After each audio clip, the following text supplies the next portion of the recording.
Friday, February 28. Further thought.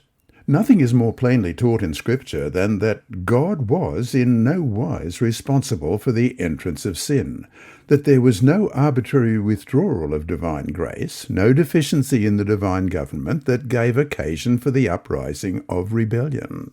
Sin is an intruder, for whose presence no reason can be given.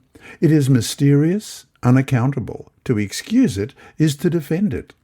Had he, that's Satan, been immediately blotted from existence, they, the inhabitants of heaven and of other worlds, would have served God from fear rather than from love. The influence of the deceiver would not have been fully destroyed, nor would the spirit of rebellion have been utterly eradicated. Evil must be permitted to come to maturity. For the good of the entire universe through ceaseless ages, Satan must more fully develop his principles, that his charges against the divine government might be seen in their true light by all created beings, that the justice and mercy of God and the immutability of his law might forever be placed beyond all question. And that's all a quote from The Great Controversy, page 492, 493, and 499. And that brings us to our 4 discussion questions for this week. 1. Many people wonder how a sinless creature like Lucifer could sin for the first time. Why is sin so mysterious and unaccountable? How can we explain this first sin without excusing it or justifying it? That is, why would explaining its origin be the same as justifying it? Question 2. Why did God not simply blot Satan out of existence right away? Why must evil be permitted to come to maturity? How is this for the good of the entire universe through ceaseless ages? Question 3.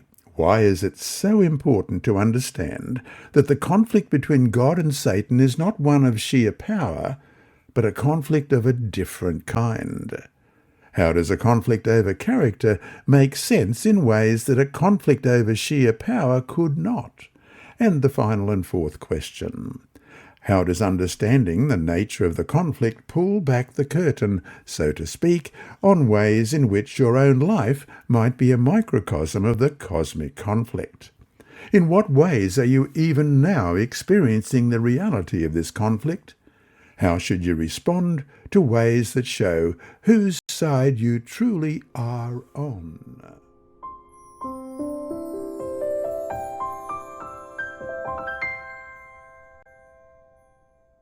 For further reading, Testimonies for the Church, Volume 5, Religion and Scientific Education, pages 503 and 504. And God's Amazing Grace, The Battlefield, page 36. And here is Sibylla with Inside Story. Thank you, Sibylla. The Persistent Caller, Part 1 by Andrew McChesney. The Zoom call just wouldn't go through. It's not working, Matrona explained.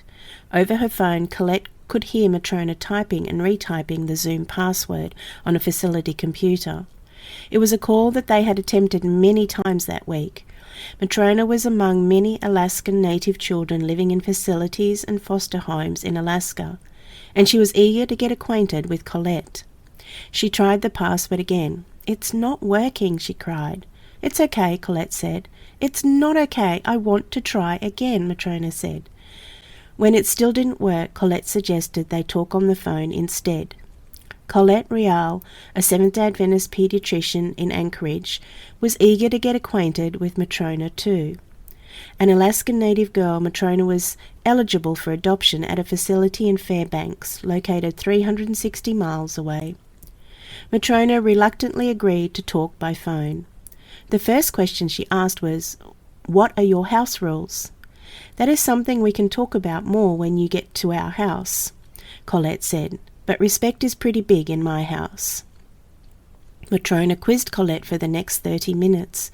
At the end of the conversation she said, "You know, my foster mum is going to adopt me, right?" Colette, a Florida native who had lived with her husband in Alaska for 8 years, had not known that. She thought, "Matrona is so interesting and she has such a huge personality.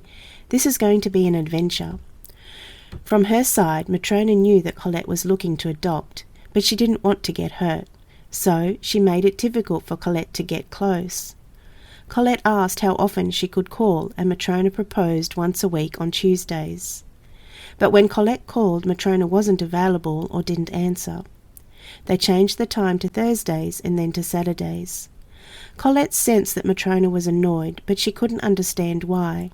She decided to keep calling every week whether Matrona wanted to talk or not. As she kept calling with unconditional love, Matrona's heart began to thaw. This mission story offers an inside look at a previous 13th Sabbath project. Pediatrician Colette Reel is also co-leader of Bethel, Alaska Seventh-day Adventist Church, which received part of a 2024 13th Sabbath offering. Thank you for helping spread the gospel with this quarter's 13th Sabbath offering on March 29. We will read more about Colette and Matrona next week.